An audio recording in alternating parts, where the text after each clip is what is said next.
Hello everyone, welcome to my YouTube channel crazy girl Sandy vlogs.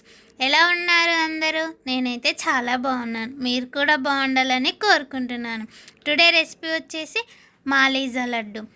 దీనికోసం మనమైతే గోధుమ పిండి తీసుకోవాలి. ఇక్కడ చూపిస్తున్నాం కదా, ఈ గ్లాస్తో నేనైతే 2 గ్లాసుల గోధుమ పిండి తీసుకున్నాను. 2 గ్లాసెస్ గోధుమ పిండి తీసుకొని దాన్ని ఒక బౌల్లోకి వేసుకున్నాను. తర్వాత కొంచెం సాల్ట్ వేసుకున్నాను, చిటికెడు సాల్ట్ వేసుకొని వాటర్ వేసుకొని పిండిని మొత్తం కలిపేసుకుంటున్నాను. మనము పూరీకి చపాతీకి ఎలా అయితే పిండిని కలుపుకుంటామో సేమ్ అదే విధంగా దీనికోసం కూడా పిండి అయితే కలిపి పెట్టుకోవాలి. పిండి మొత్తం మెత్తగా కలుపుకున్నాక దానిపైన కొంచెం ఆయిల్ వేసుకొని మొత్తం పిండికి అంటే విధంగా రుద్దుకోవాలి. నూనె మొత్తం దానికి రుద్దాక పిండికి మొత్తం ఆయిల్ రుద్దేశాక కాసేపు దీనిపైన ఒక క్లాత్ వేసుకొని ఒక 20 మినిట్స్ పక్కకు పెట్టుకోవాలి. అది కొంచెం మెత్తగా అవుతుంది. సో నెక్స్ట్ వచ్చేసి మాలీజా కోసం మనము బెల్లం వేస్తాము ఈ లడ్డూలో. సో దానికోసం బెల్లం అయితే కట్ చేసుకుంటున్నాను. చిన్న చిన్న ముక్కలుగా కట్ చేసుకోవాలి బెల్లం వచ్చేసి నేనైతే ఈ గ్లాస్ కొలతతోటి తీసుకుంటున్నాను. 2 గ్లాసెస్ పిండికి వచ్చేసి నాకు 8 ఉండలు అయ్యాయి. సో నెక్స్ట్ వచ్చేసి మనము కొంచెం పీటకు ఆయిల్ రుద్దేసి ఈ చపాతీ పిండికి కూడా ఆయిల్ రుద్దేసి ఇలా దొడ్డుగా అనుకోవాలి. చాలా పలచగా కాకుండా కొంచెం మందంగా మనము చపాతీ లాగా అయితే చేసుకోవాలి. ఇక్కడ చూపిస్తున్నంత ఇంత లావుగా ఉంచుకోవాలి. తర్వాతకు ఒక స్టవ్ వెలిగించుకొని దానిపైన ప్యాన్ పెట్టేసి ప్యాన్ వేడెక్కాక దానిపైన కొంచెం ఆయిల్ వేసుకున్నాక ఈ చపాతీని మనము దీనిపైన వేసుకోవాలి. చపాతీని అయితే ఎక్కువ కాల్చుకోవద్దు, కాల్చినట్టు కాల్చుకోవాలి, లైట్గా కాల్చుకోవాలి. ఎందుకు అంటే చపాతీ ఎక్కువ కాల్చేస్తే ఏమవుతుంది అంటే చపాతీ ఎక్కువగా కాల్చేస్తే ఇది మొత్తం గట్టిగా అయిపోతుంది. సో తక్కువ లైట్గా నేను ఇక్కడ చూపిస్తున్నట్టు విధంగా చపాతీ అయితే కాల్చుకోవాలి.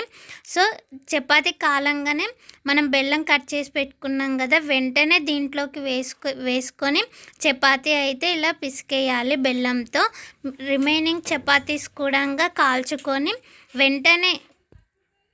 వెంటనే బెల్లంలో వేసుకొని కలిపేసుకుంటూ ఉండాలి. ఎందుకంటే అది వేడి తగ్గిపోతే చపాతీ ఉండ కట్టడానికి అయితే రాదు. ఇలా మిగిలినవన్నీ చపాతీలు కాల్చేసుకొని ఈ బెల్లంలో వేసుకొని ఇలా చేయితో కలిపేసుకోవాలి. పిసికేసి మొత్తము ఉండలాగా కలిపేసుకోవాలి. ఇక్కడ వేడిగా ఉంటుంది కాబట్టి చెయ్యి అయితే కాలుతుంది, కొంచెం చూసుకొని కలుపుకోవాలి. ఇక్కడ నూనె ఆర్ నెయ్యి రెండిట్లో ఏదైనా ఒకటి వేసుకొని చపాతీ అయితే కాల్చుకోవచ్చు.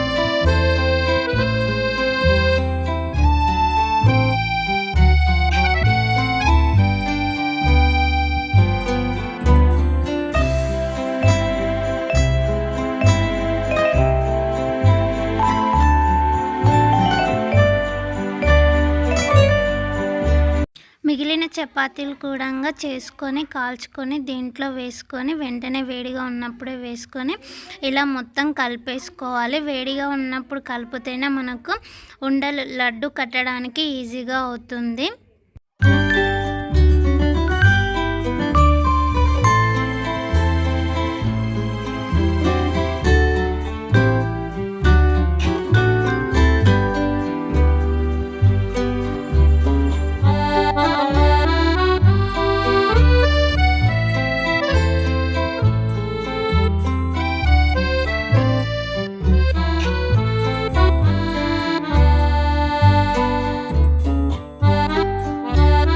చపాతీలు అన్నీ అయిపోయాక మొత్తం కలిపేసుకుంటాం కదా, తర్వాతకు చెయ్యికి నూనె ఆర్ నెయ్యి రాసుకొని ఉండలు చుట్టుకోవాలి. కొంచెం పెద్ద పెద్దగానే చుట్టుకుంటే బాగుంటుంది. ఇలా ఉండలు కట్టేసుకొని అన్నీ ప్లేట్లోకి పెట్టేసుకోవాలి.